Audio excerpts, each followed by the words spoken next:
Welcome students. तो आज का हमारा टॉपिक है चुंबकीय गुणधर्म। ठीक है, चैप्टर 4 का टॉपिक क्या है हमारा आज का? चुंबकीय गुणधर्म। तो हम देखेंगे कि चुंबकीय गुणधर्म में क्या क्या होता है। डी ब्लॉक के तत्वों में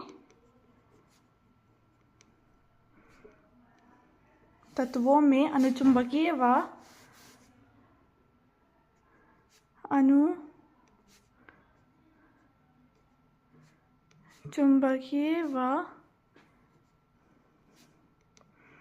प्रतिचुंबकीय दो प्रकार के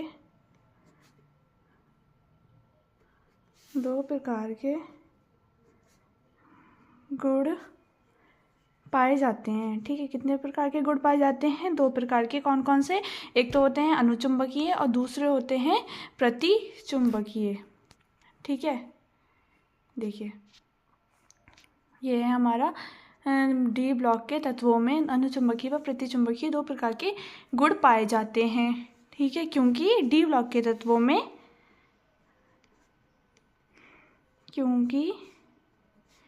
डी ब्लॉक के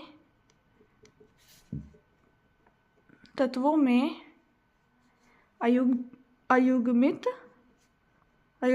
अयुग्मित इलेक्ट्रॉन्स के बारे में मैंने आपको कल बताया था कि कौन से अयुग्मित इलेक्ट्रॉन्स होते हैं। ठीक है, तत्वों में अयुग्मित डी कक्षक होते हैं। ठीक है, अयुग्मित डी कक्षक होते हैं जिससे अनुचुंबकीय गुण होता है। ठीक है, क्या होता है? जिससे अनुचुंबकीय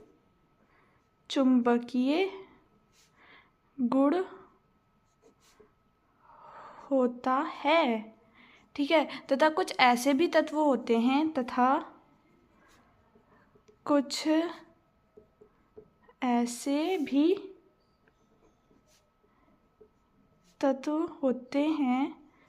ठीक है, कुछ ऐसे भी तत्व होते हैं जिनमें अयुग्मित इलेक्ट्रॉन नहीं होते। ठीक है, मतलब कुछ इलेक्ट्रॉन्स ऐसे भी होते हैं कि जिसमें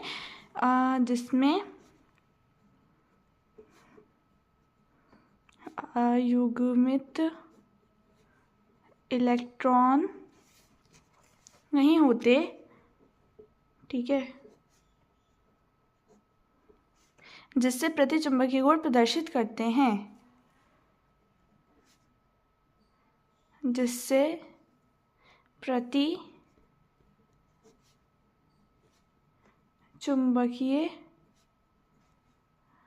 गुण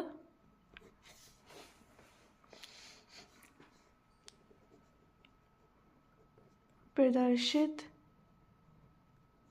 करते हैं। ठीक है, तो ये हमारे क्या कहलाती हैं? यही हमारे चुंबकीय गुण कहलाते हैं कि जब डी ब्लॉक के तत्वों में हम देखेंगे क्या अनुचुंबकीय व प्रतिचुंबकीय दो प्रकार के जो होते हैं गुण पाए जाते हैं। ठीक है, क्योंकि डी ब्लॉक के तत्वों में क्या अयुग्मित डी कक्षक होते हैं। हमने बताया था कि हमने डी ब्लॉक्स देखे थे जो स्कैंडियम से लेकर हमारे जिंक तक 10 जो होते हैं हमारे तत्व होते हैं वो अयुग्मित इलेक्ट्रॉन्स में आते हैं। ठीक है, डी तत्वों में आते हैं। ठीक है, जिससे अनुचुंबकीय गुण होता है। ठीक है, तो कह रहे हैं कि यहाँ पे कुछ ऐसे भी तत्व होते हैं जिसमें अयुग्मित इलेक्ट्रॉन नहीं होते जिसे प्रतिचुंबकीय गुण प्रदर्शित करते हैं। जो अयुग्मित इलेक्ट्रॉन नहीं होते हैं जिसमें, तो उन्हें क्या कहते हैं? उन्हें प्रतिचुंबकीय गुण जो होते हैं वो प्रदर्शित करते हैं। तो अब हम यहाँ पर देखेंगे कि जब भी किसी यौगिक को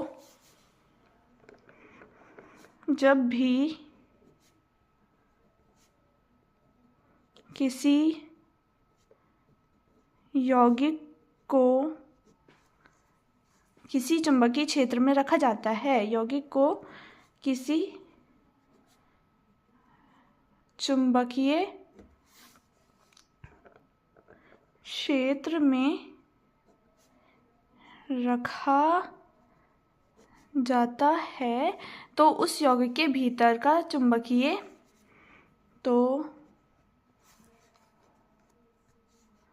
उस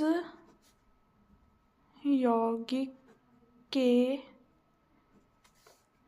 बीच का मतलब इस यौगिक के भीतर का चुंबकीय बाहरी बाहरी चुंबकीय क्षेत्र से बाहरी चुंबकीय क्षेत्र से जो है प्रभावित हो जाता है, क्षेत्र से प्रभावित हो जाता है, तो उसे हम क्या कहते हैं, उसे हम चुंबकीय गुणधर्म कहते हैं। ठीक है, तो अब हम आगे देखेंगे ये क्या कह रहे हैं कि जब भी किसी यौगिक को किसी भी चुंबकीय क्षेत्र में रखा जाता है तो उस यौगिक के भीतर, मतलब उस यौगिक के भीतर का जो चुंबकीय बाहरी जो होता है वो चुंबकीय क्षेत्र से क्या हो जाता है, प्रभावित हो जाता है। ठीक है, क्या हो जाता है, प्रभावित। तो हम देखेंगे कि एक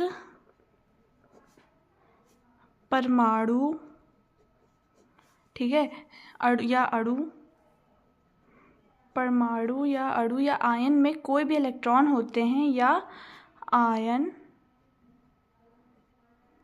में क्या होते हैं, कई इलेक्ट्रॉन्स होते हैं। ठीक है, क्या होते हैं, कई इलेक्ट्रॉन होते हैं। ठीक है, उनमें से प्रायः युग्मित होते हैं, उनमें से प्रायः युग्मित होते हैं, उनमें से प्रायः युग्मित होते तथा अपने विपरीत क्षेत्र को अपने विपरीत चुंबकीय क्षेत्र को शून्य कर देते हैं।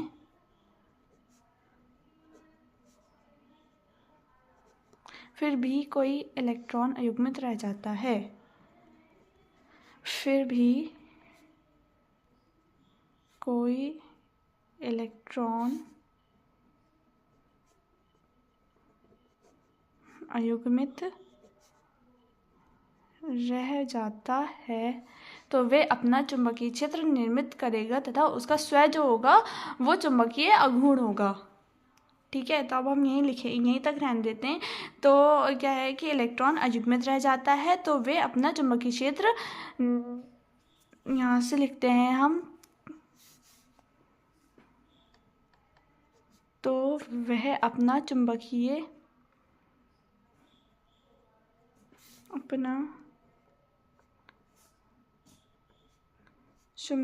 क्षेत्र निर्मित करेगा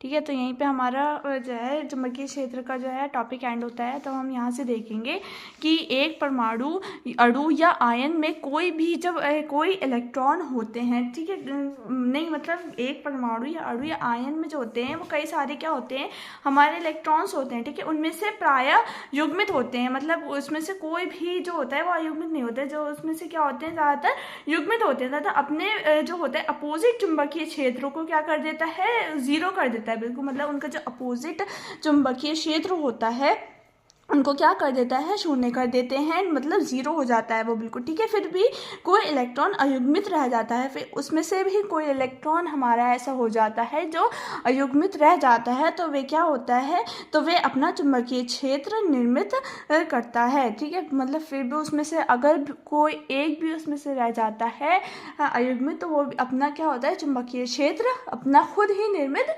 करेगा। ठीक है, तो यही हमारा क्या हो गया, चुंबकीय गुणधर्म।